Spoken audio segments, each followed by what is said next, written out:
घने जंगलों के बीच एक छोटा सा गांव था जिसका नाम था अंधेरी नगरी।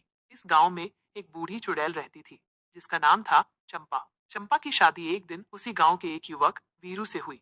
वीरू एक सीधा साधा और भोला भाला लड़का था। उसे नहीं पता था कि उसकी पत्नी एक चुड़ैल है। शादी के बाद चंपा वीरू के घर आई। वीरू का घर एक छोटा सा झोपड़ा था जो गांव के बाहरी इलाके में स्थित था। चंपा को ये घर बिल्कुल भी पसंद नहीं आया। उसे एक आलीशान महल चाहिए था जिसमें नौकर चाकर हों और सोने चांदी के बर्तन हों। चंपा ने वीरू से कहा, मुझे ये घर बिल्कुल भी पसंद नहीं है, मुझे एक महल चाहिए। वीरू ने कहा, लेकिन हमारे पास इतना पैसा नहीं है कि हम एक महल खरीद सके। चंपा ने कहा, तुम चिंता मत करो, मैं तुम्हें अमीर बना दूंगी। चंपा ने अपनी जादुई शक्तियों का इस्तेमाल किया और वीरू के घर को एक आलीशान महल में बदल दिया। महल सोने चांदी के बर्तनों और कीमती पत्थरों से सजा हुआ था। वीरू और चंपा अब एक राजा और रानी की तरह रहने लगे। चंपा ने वीरू से कहा, अब तुम मेरे लिए एक नौकर ढूंढो। वीरू ने गांव के सबसे आलसी आदमी मंगू को नौकर के रूप में काम पर रखा।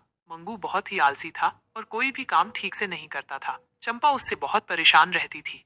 एक दिन चंपा ने मंगू को एक काम सौंपा। उसने मंगू से कहा, जाओ और मेरे लिए जंगल से कुछ फल लेकर आओ। मंगू जंगल में गया और एक पेड़ के नीचे सो गया। जब वो उठा तो उसने देखा कि उसके पास बहुत सारे फल पड़े हुए हैं। मंगू ने सोचा, ये तो बहुत अच्छा हुआ, मुझे बिना मेहनत किए ही फल मिल गए। मंगू फल लेकर चंपा के पास गया और कहा, यह लो तुम्हारे लिए फल। चंपा ने फलों को देखा और कहा, ये फल तो सड़े हुए हैं, तुम मुझे सड़े हुए फल क्यों लाए? मंगू ने कहा, मुझे क्या पता था कि ये फल सड़े हुए हैं।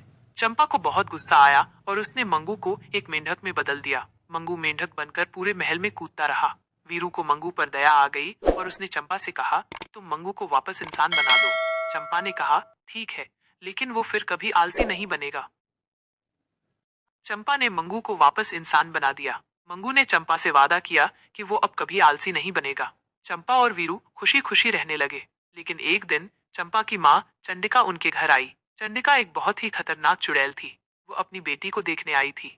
चंडिका ने वीरू को देखा और कहा, तुम मेरी बेटी के लायक नहीं हो, तुम एक गरीब और बेवकूफ आदमी हो।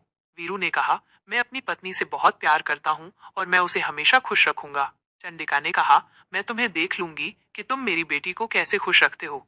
चंडिका ने वीरू को एक मुश्किल काम सौंपा। उसने वीरू से कहा, तुम्हें मेरे लिए एक ऐसा फूल लाना होगा जो केवल स्वर्ग में पाया जाता है।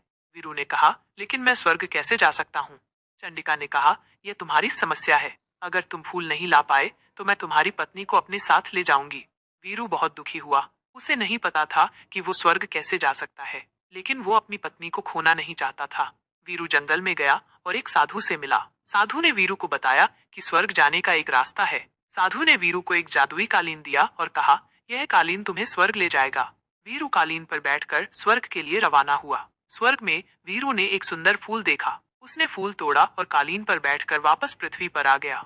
वीरू ने फूल चंडिका को दिया। चंडिका फूल देखकर बहुत खुश हुई। उसने वीरू से कहा, तुम एक बहादुर और प्यार करने वाले पति हो। मैं तुम्हें अपनी बेटी के साथ रहने की इजाजत देती हूँ।